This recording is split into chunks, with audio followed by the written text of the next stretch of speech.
അഭിഷേക പൂന്തിരയായി അനുതാപ പൂങ്കതിരായി അലിവിന്റെ തേന്മഴയായി ഒഴിയുകയായി സന്ധ്യാവചനങ്ങൾ സന്ധ്യാകിരണങ്ങൾ സന്ധ്യാവചനങ്ങൾ സന്ധ്യാകിരണങ്ങൾ.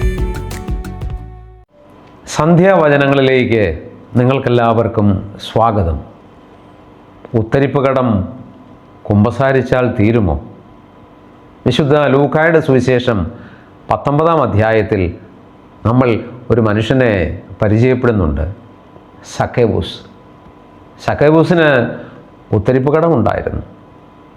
ആ ഉത്തരിപ്പ് കടം അയാൾ പരിഹരിച്ചത് കുമ്പസാരിച്ചിട്ടല്ല.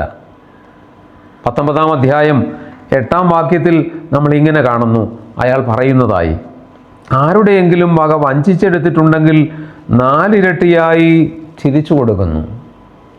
ചില മോഷണങ്ങൾ നടത്തുന്ന ആളുകളുണ്ട്. അവർ മോഷണം നടത്തിയത് കുമ്പസാരത്തിൽ ഏറ്റു പറഞ്ഞതുകൊണ്ട് പരിഹരിക്കപ്പെടുന്നില്ല.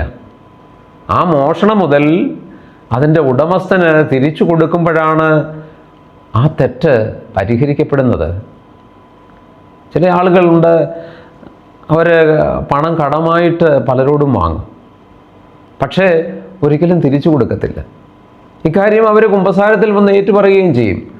ഞാൻ പലരോടും പണം കടമായി വാങ്ങിച്ചു, പക്ഷേ തിരിച്ചു കൊടുത്തില്ല. പ്രിയ സഹോദരരെ, അത് പരിഹരിക്കപ്പെടുന്നത് ആ പണം തിരിച്ചു കൊടുക്കുമ്പോഴാണ്. അല്ലെങ്കിൽ ആ പണത്തിൻ്റെ ഉടമസ്ഥൻ പറയണം, ഞാൻ അത് വേണ്ടാന്ന് വയ്ക്കുന്നുവെന്ന്. അതുകൊണ്ട് നമ്മുടെ ഉത്തരിപ്പ് കടങ്ങൾ നമുക്ക് വീട്ടേണ്ടതാ. ഉത്തരിപ്പ് കടങ്ങൾ വീട്ടുക തന്നെ ചെയ്യണം. അത് കുമ്പസാരത്തിൽ ഏറ്റു പറഞ്ഞതുകൊണ്ട് പരിഹരിക്കപ്പെടുന്നില്ല. ഈ നോമ്പുകാലത്ത് ഇക്കാര്യത്തിൽ നമുക്ക് പ്രത്യേകം ശ്രദ്ധിക്കാം. നമുക്കൊരു നിമിഷം പ്രാർത്ഥിക്കാം. ഞങ്ങളുടെ കർത്താവേ, ഞങ്ങളുടെ ദൈവമേ, ഞങ്ങളുടെ കടമകൾ നിർവഹിക്കുന്നതിൽ എപ്പോഴും ഞങ്ങളെ അവിടുന്ന് വളർത്തണമേ. ഞങ്ങളുടെ ഉത്തരിപ്പ് കടങ്ങൾ പരിഹരിക്കേണ്ടത് നേരായ വഴിയിൽ തന്നെയാണ് എന്ന് ഞങ്ങളെ ബോധ്യപ്പെടുത്തണമേ കർത്താവേ.